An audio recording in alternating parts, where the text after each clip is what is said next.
प्रीति बोल रही है ऐसे चुपचाप रहेंगे तो काम करने में बहुत ही बोरियत आएगी, तो गाने सुनते हैं बोला अलग अलग भाषाओं में। ये देखो लड़ाई हो रही दोनों में, एक बोला तू अच्छे से नहीं कर रहा, दूसरा बोला तू नहीं कर रहा। और हाथ पांव देखिए कुछ इस तरह से काले काले हो रखे हैं। ये देखिए सरसों कुछ इस तरह की दिखाई दे रही है। मैं इसके साथ बात कर रही हूँ, ओ भाई खुश हो रहा है, खुश हो रहा बहुत। प्रणाम आप सभी को, मैं प्रियंका तिवारी आप सभी का स्वागत करती हूँ आपके अपने चैनल तिवारी एंड फैमिली पर। देवभूमि उत्तराखंड के केदार घाटी के खूबसूरत त्रियुगी नारायण गांव से आज मैं अपने व्लॉग की शुरुआत दिन के लगभग 11:30 बजे से कर रही हूँ। आज सुबह से मौसम गुमसुम सा है, आसमान पर बादल छाए हुए हैं, धूप बादलों के पीछे छुपी हुई है और इसी के साथ त्रियुगी नारायण गाँव का किमाड़ा मोहल्ला और चारों तरफ के खूबसूरत पहाड़ों के नज़ारे रोज की तरफ बहुत ही सुंदर दिखाई दे रहे हैं। और अभी आंगन की सफाई हो रही है और इस आंगन में आज हमने बहुत ही इम्पोर्टेंट काम करना है।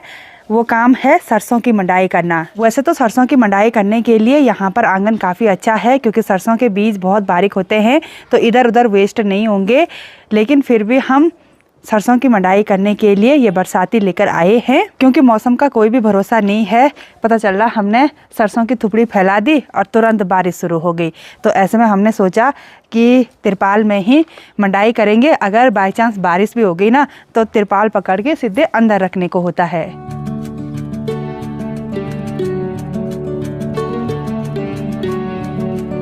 यहाँ आंगन में बरसाती फैलाने के बाद अब हम इसमें सबसे पहले प्रीति के घरिया की थुपड़ी की मंडाई करेंगे क्योंकि प्रीति बोल रही है कि मैं छोटी हूँ, पहले छोटे का काम कंप्लीट होना चाहिए बोला, तो एक बार इसी को पूरा कर लेते हैं। तो जिस तरह से हमने थुपड़ी लगाते टाइम अंगूठी रखी हुई है ना, तो उसी अंगूठी के हिसाब से हम थोड़ा थोड़ा निकालेंगे और बिल्कुल आराम आराम से भी। भाई सारी जगह सरसों घिर रहा है। तो सरसों की मंडाई करना बिल्कुल आसान होता है, जल्दी से सरसों के बीज झड़ जाते हैं। और कल शाम को मैंने इसमें थोड़ा सा पानी भी डाल दिया था क्योंकि ये बहुत सूखा हो रखा है, तो ऐसे में पैरों पर खरोच आ जाते हैं। तो थोड़ा सा हमारी गढ़वाली भाषा में बोलते हैं जमजुमू होना चाहिए, यानी कि थोड़ा सा नमी होनी चाहिए उसमें, उसके बाद ही अच्छी तरह से मंडाई होती है।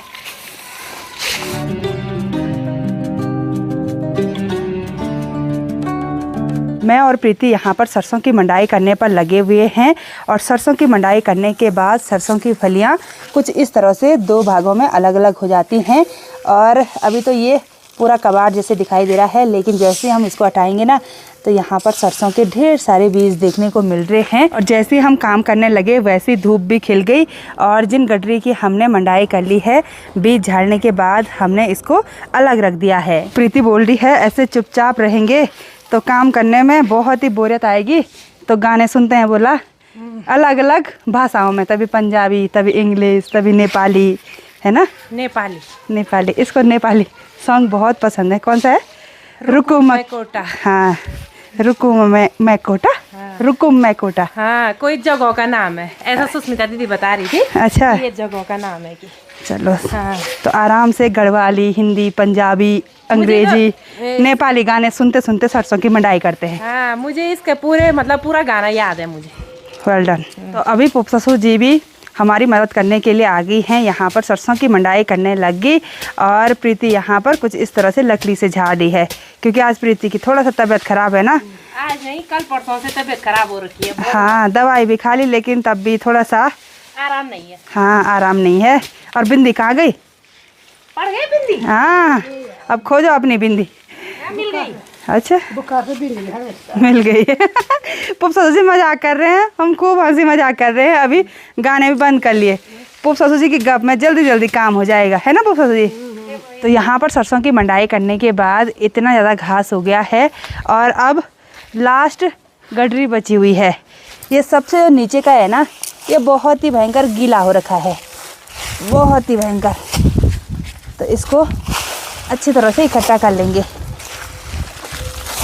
एक सरसों के ढेर की मंडाई करने के बाद ये जो सरसों की फलियां अलग अलग हो रखी हैं, इसको हमारी गढ़वाली भाषा में पनलू बोला जाता है। अभी इसमें काफ़ी ज़्यादा नमी है, इसलिए हमने इसको पूरा बरसाती में फैला रखा है। अगर अच्छे से तेज़ धूप खिली रहती तो हमारा काम बिल्कुल आसान हो जाता, लेकिन धूप तो है नहीं, तो थोड़ा बहुत हवा से ही सूख जाएगा। थोड़ा बहुत ये सूख जाएगा, उसके बाद इसमें बहुत सारा काम है। अभी हम यहाँ पर काफ़ी सारे बर्तन लेकर आए हैं। ये सुप्पू है, ये टब है, और ये है रुंगड़ू, ये है मटनू, उसके नीचे भी एक टब रखा हुआ है। ये रिंगाल से बनाया हुआ है। और सबसे पहले इसी का काम होता है इस सरसों में।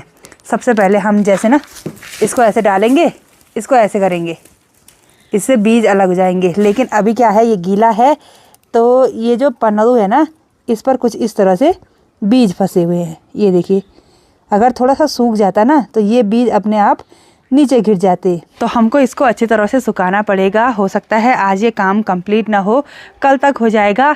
और प्रीति बोल रही है जब तक ये थोड़ा बहुत सूखता है तब तक दूसरी सरसों की टुकड़ी की मंडाई कर लेते हैं। वैसे भूख भी लग चुकी है प्रीति को आज भूख नहीं लग रही, क्योंकि प्रीति को बुखार आ रहा है ना।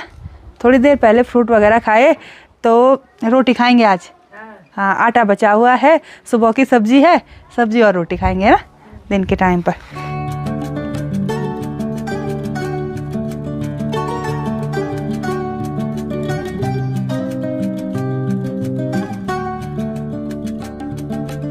सरसों की मंडाई करना वैसे आसान काम होता है, लेकिन अगर दिन भर एक ही काम को करते रहो ना तो फिर मन ही नहीं करता है।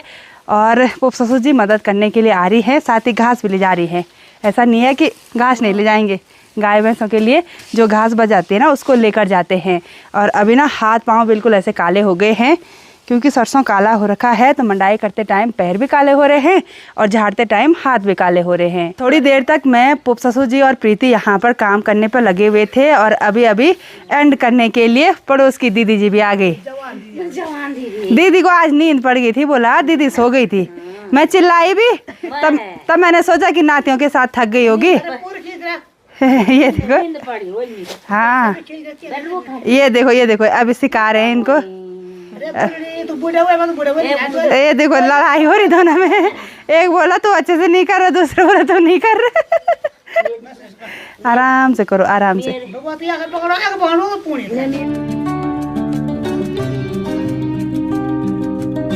तो आज का बहुत सारा काम निपट चुका है, लेकिन आज हमने लंच नहीं किया। शाम के लगभग 4:30 बजे का टाइम हो गया है। क्या करें प्रीति, अब लंच करने का मन भी नहीं किया, क्योंकि हमने रोटी ना सुबह के टाइम पर 11 बजे के करीब खाई। और सरसों की मंडाई करने का काम भी काफ़ी हद तक कंप्लीट हो गया है। इधर देखिए, ये सरसों की जो थूप लगा रखी थी ना वो खाली हो गई है, और अब इसमें है थोड़ा बहुत आफत वाला काम। ये भी गीला ही है, ये भी सूखा नहीं है। प्रीति क्या करें, फैला के रख दे इसको, दूसरे दिन करेंगे या तो नहीं काम, देखते हैं क्या होता है फिर भी।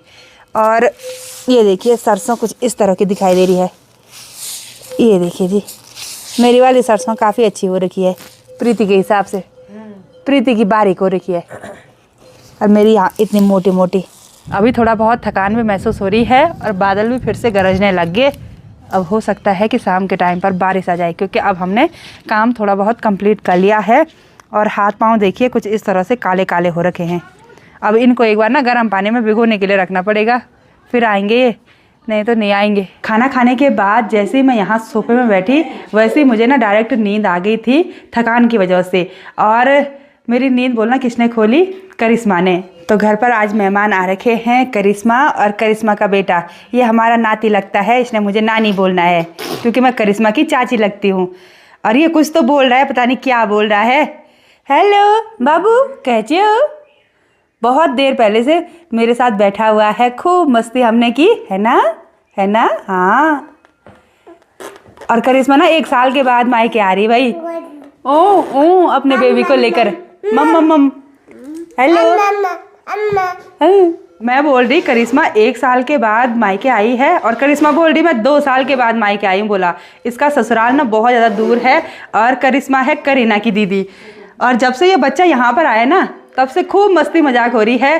तभी तो हमारी गढ़वाली में एक कहावत बोलते हैं, जिसके यहाँ छोटे बच्चे बल उसके यहाँ खेल ही खेल।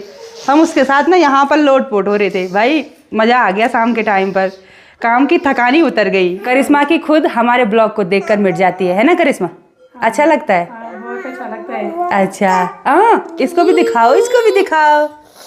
हेलो हेलो, इसके दांत भी आगे है ना। मैं इसके साथ बात कर रही हूँ। ओ भाई खुश हो रहा है, खुश हो रहा बहुत। यहाँ अंदर पर प्रीति और करिश्मा की खूब सारी गपशप लग रही है। और यहाँ नीचे ना आंगन में हमने ये देखिए इतनी सारी चीज़ें फैला रखी है। 2 तिरपाल पर इतना ज़्यादा सरसों फैला रखा है, तो इसको भी समेटना है क्योंकि इधर साइड से आसमान पर काले काले बादल छाए हुए हैं। थोड़ी देर में बारिश भी हो सकती है। बाहर पूरी तरह से अंधेरा हो गया, तो अब डिनर बनाने की तैयारियां शुरू करते हैं। तो आज की इस वीडियो को यहीं पर एंड करते हैं। आई होप आपको वीडियो पसंद आई होगी।